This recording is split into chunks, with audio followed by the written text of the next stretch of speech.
Hi guys, so here we have Darren and Laurie. So these guys have come all the way from Devon to come and train with us for residential training with their two lovely Beaucerons, a male and a female, both 8 months old. So first of all, I'm just going to hand you over to Laurie and she can explain why she came to us in the first place. So go ahead, Laurie. Well, I came to you because we did see a behaviourist because we were having problems with lead walking. I realised that we were going to have problems with lead walking as they were getting bigger, and they were only 5 months old. And she came to the house and did a 3-hour assessment in the house, talking. It must be like she must have like a procedure she goes through, because she didn't ask us anything really about our dog. She just told us what happens. And then as she come in the house, Vinny jumped up at her, so she grabbed him, threw him to the floor, screaming at him, and then he started to bark. Grabbed him, threw him into the utilities. And bear in mind, these are a garden breed. Remember that. These Yeah. are Beaucerons, they're a garden breed. And then, because he kept barking, she started banging on the door at him to tell him to... Well, she didn't say anything, she just banged on the door. She said, if he barks, you just bang on the door. Make a noise. And then she came back in, and then when he calmed down, he was allowed back out. We usually let them on a sofa that we have in the conservatory. Yeah. We've always let our dogs Yeah, there's nothing wrong with that. And she said they're not allowed on there. She grabbed them, pulled them off. Petrified them. They were petrified there. She got them by the collar, yanked them off, get off. And she said, you do not let dogs on the sofa. If you want to cuddle your dog, you sit on the floor. You've got to be higher up than them. So this is the type of advice handlers get, and this is what I get all the time when people are emailing me and messaging me and WhatsApping me and saying, is this right or is this wrong? And I'm telling you now, this is a wrong advice from a behaviourist, or from any trainer. This is the wrong type of advice. But then what else happened then? Then she went on for 3 hours, and it was obviously, she was going through things we didn't even have a problem with. And then we fed them, and she said, are they food aggressive? We said, no, they're fine. And then she got their bowls, and she was putting her hand in there, and we said that we don't have an issue with food. Yeah. And then she said they need to be more apart. You need to have one in one room, one in the other room when you're feeding them. Because we had them apart in the kitchen. Yeah. But we never had any problems. They didn't swap bowls. They knew where their bowls were. Yeah. They eat from their bowls. And she said, you need one in one room, one in the other room. And then I said, the major problem, the only reason we got her was because of the lead pulling. Yeah. And we knew it was going to be an issue. So then she got out this figure 8 lead. Like a halty. Yeah. And said, this is what we're going to use. She put it on them. They just constantly threw themselves. Oh yeah, I hate these. She said they will get used to it. And admittedly, you have more control because you're yanking the dog by his face. Yeah. And we went for a small walk, only 2 minutes? Yeah. Out the front of the house and back with a Rottweiler, who was also on a halted at the age of 8. I think 5 or 8 years old. Remember, I have it all saying, if the trainer can't do it with their own dogs, they're certainly not going to be able to do it with your dogs. Yeah, and she said the only reason she has it on a halter is because it's 50 kilograms. That's absolute nonsense. And then we literally walked them back in, and that was the end of one training. And then she did the same with the other dog, and that was it. And then she sent us a list of things we had to do. And they started redirecting on each other, you said to me. Yeah, because we were using this halty lead on both of them. Not the halty, we call it figure 8 lead. And we started walking them with that, and they just constantly threw themselves on the ground. They were stressed. We were stressed because we couldn't actually walk with them. They were just literally, you would only walk a couple of steps, they were on the ground, rolling, trying to get it off. And Clemmy got so frustrated that Vinny was on one side with Darren, and I was on the other side, and she literally threw herself at him, and they ended up having a fight. Yeah. Right, okay, so then obviously it went then from there, I presume you started looking online. Yeah. How did you come about us, or me? I've been following you for a while. Oh, okay. But we just thought because we were in Devon, Yeah. the lady had Rottweilers and German Shepherds, so I thought she'd be used to garden breeds. Ideal work, good person to go to. Yeah. And then we decided I had to take them off the figure 8 leads because it was just causing more and more problems. And then we put them on a flat lead, and I tried to do training. And I thought, I'm not getting anywhere. So that's when we contacted you. Right, so that's that. Okay, so then when you turned up here first, your dogs went batshit crazy at me. Would you agree? Yeah. So what did I do? You just sat down very calmly and was put on a silly voice. Yeah. Soft voice. I went, what's the matter? What's the matter? Come on in. Yeah, and then it just encouraged them to come up to you. Yeah. They took food. I think they took food from you, didn't they? Yeah. They touched my hands. You got a kiss off, Clemmy. Yeah. Exactly. Yeah. And Yeah, they just calmed down completely. They're allowed to wander around. Yeah. You weren't forcing them to do No, anything. no, you weren't absolutely turning not. them off the barking. Yeah. They came up, they had a little bark, then they'd go off, and then they started to, and then they were trying to get through to us, happily to go past you. Yeah, yeah. No issues about Yeah. fighting with you at all. Absolutely. And then over the last couple of days, you've seen now every time they come on, Yeah, they don't bark. they don't even bark get at out all. of the car, Yeah, don't bark they actually at want all. to. They actually want to come to me. Yeah, Yeah. they don't. So they want to. They want to train. They Yeah. enjoy the training. Yeah. Now we then moved on. I brought you right back to basics. Wouldn't Yeah. you agree, Darren? Yes, yes. So we'll let Darren talk for a bit, because the women are great at talking. Yeah. So now we'll let the. Sweating as well. No, but you've listen. We're going to talk earlier the reason why you're sweating and Yeah. how well you've done. So, Darren, you give us your view on your dogs and how you think now things have been going here from the get go, from the first day. The first day it was hard. It Yeah. was tough. You're a hard taskmaster. Yeah. But Good. That's what we want. Yeah. I won't blow smoke up your ass. You don't take any crap. Yeah. And you tell us how it is. And you do learn fast. Yeah. Because you have to. Yeah. To a certain Yeah. degree. But also, I think what you find is you see the progression, and that encourages you. Yeah. So sometimes you think about things, and you end up positive. You think about the bad things, but then when you look at videos, Yeah. you can see the good things. And this is what I said to you guys. This is why I record everything, so I can then send it in messages and WhatsApp to you and show you your mistakes, but also point out what you're doing right. And even now today is our third day, I think. Yeah. And the progression from the first day to the third day, it's like you're like completely different handlers. The way your dogs are interacting with you, the way your dogs are working with you, the way you guys are working alongside each other now, it's completely different. It's not even like a little bit different. It's massively different. And if you remember when you first came, what did I say to you? I said, I am not going to show you guys in a bad light, and I will never show your dogs in a bad light. I could easily have recorded you guys making 1,001 mistakes, your dogs going batshit crazy, going all over the place. I wouldn't do that. There's enough trainers out there that do that. I don't do that. I show the end results, what the results can be achieved from training.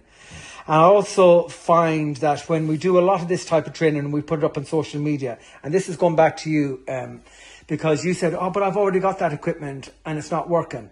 So even though you've got the same equipment as us, it doesn't mean to say you're using it correctly. No, definitely So your slip collar, you're the same slip collar, Yeah. but because you weren't taught how to use it properly, it wasn't working. Would you agree, Darren? Yeah. So then that's what we done. We went right back to basics, showing you how to use the equipment, where to place it on the dog, when to correct the dog, when to reward the dog.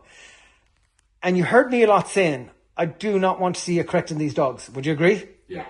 Because I don't want to be correcting a dog. I want a dog to train because it wants to train. An unhappy dog that's been forced to do something is a dog that is not going to learn. They're going to do everything out of fear. Now, being that said, I have absolutely no problem in you correcting a dog by popping on the lead and the change in the tone of your voice. Yeah. That's where you get the best results. Not in the popping of the lead, in the change in the tone of your voice. Because your dogs inherently want to please you. That's what they want to do. So the minute you change, go from, yeah, such a good boy, good girl, to, no. The dog thinks, oh shit, okay. So that tone in your voice is your biggest tool in your training kit. Yeah. You're the most important thing. It's not just the food that you're constantly shoving treats down them. So then we moved on then from that. What do we move on to then from the heel walk? So we broke that all down with the equipment, and then we started the heel walk, didn't we? Yeah. And how did you think then that we progressed from that? Oh, it was amazing. It was, wasn't it? Yeah. It was big. Yesterday, when we took the dogs out before we came here, Yeah. after our first session, Yeah. I said to you, it wasn't brilliant. Yeah. We still struggled a Yeah. little bit. And then taking them out after our second session yesterday, Yeah. when we went out for a walk, the difference was Yeah. amazing. Yeah. And then even today, taking them this morning, That was before we yeah. came here. And then you'll see in the video later what this Yeah. couple has been able to do with the dogs. And you guys, to be fair, were shitting yourselves to do that, weren't you? Oh yeah. You did not. I could tell you did not want to do it, No. but absolutely, I'm going to push you and I'm going to push your dogs. Yeah. Remember, it's easy enough to train in areas where there's zero distraction, where there's zero anything can go wrong. You need to be pushing yourself and pushing your dogs. Yeah. Bear in mind, you start off like we did here with very little distractions. Yeah. Then we moved on to me being the distraction. Then we moved on to me bringing one dog out for a distraction. Yeah. Then a second dog, then a third dog, then a fourth dog. And by the end of it, you were doing your training with 4 dogs off lead, correct? Yeah. Then we moved on then to the road walking, to a busy high street, to a busy market, and doing your sits and your weights and your recalls. And you'll see in the video what they've done up them steps. And you were a good bit away from your dog.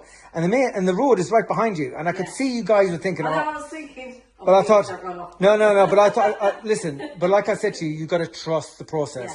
You got to trust the training. And I think as well, because our confidence has grown, you can see a difference in the dogs. Absolutely, yes. Because they know we're not stressed. Yeah. So we're not sort of hesitating to do things. Yeah. Because I was so surprised with all the noise. That motorbike was really loud. That was loud, yeah. And they kind of looked, didn't they? But they didn't freak out, which I thought Clemmy might do because she's a little bit nervy. So what I said to you this morning, if you remember what I said that I find a lot of the city dogs, so dogs would say that are brought up in London and things like that, they're not afraid of traffic, lots of noise, lots of people, hustle and bustle. And the rural dogs that live out in the sticks, when they're brought into an environment like that, they completely clam up. It's because it's so unusual for them. And then it's the opposite way around with the dogs that are rural, the dogs that are living in the city, when they're brought out to the rural areas, they go batshit crazy because they've got all this wide open space. So when we're training our dogs, like I said to you earlier, you'll see us with 12, 14, 16-week-old puppies on the trains up into London, into the busy environments. So like I said to you guys, you must take your dogs into city environments. Do your training around city environments. The more you proof your dog in environments like this, your training will just come on in no time. So yeah, I'm hard on my handlers. Would you agree? Oh yeah. Yeah, good. And even Darren is. Sometimes, like today, I was a little bit apprehensive because I thought yesterday I got a bit told off, and then today I thought, oh no, I'm going to get really shouted at again today. But I didn't today. No, because you're improving all the time. I expect results. I don't want you coming here. That's what people pay for. Yeah, you don't listen. You don't pay for my bloody fucking wit and charm. You pay for me to get results. This is the problem. Too many trainers are out there pandering to the handlers' feelings. That's not what you're supposed to be doing. You're supposed to be training dogs. That's your job. We're not coming to you every day for 6 months. We're here for a week. Yes. So I'm going to put. Yes, I've got. Yes, correct. Correct. We know what we're doing and we're doing it correctly. And also, like I said to you, you've got lifetime now access to me. So you'll send me, I expect videos, I expect updates. And if there's anything wrong, I can nip it in the bud straight away and say, no, don't do it that way, do it this way. And I've been really pleased with it. So also what people know with me, when I give you praise, it's warranted. It's not me constantly saying, oh, that's amazing, how wonderful you are. My job is to pick everything apart, break it apart. And like a pyramid, like I said to you before, your pyramid is what your foundations is built on. You need strong foundations in your training to be able to move on through your training. And I've a saying, the slow way to train your dog is the fast way. And you know what I mean by that now. Meaning take your time with your training. Make sure everything is right before you move on to the next phase in your training. Because if the foundation work is not right in the beginning of your training, don't expect it to be right further down. That's really, really important. So how have you found the residential training? Be totally honest, how have you found it? Exhausting. Exhausting. Yeah. It's not that it's long. Well, it is quite a lot, but it's not like all day session. It's not the time of it. It's the information. And trying to think and do. All, I know we were supposed to multitask women, but you shouting at us. You're thinking, oh my god. And you feel like don't listen to them. I'm not shouting at them all the time. I'm actually really nice. But sometimes you just want to go, shut up, 2 minutes, just give me a break.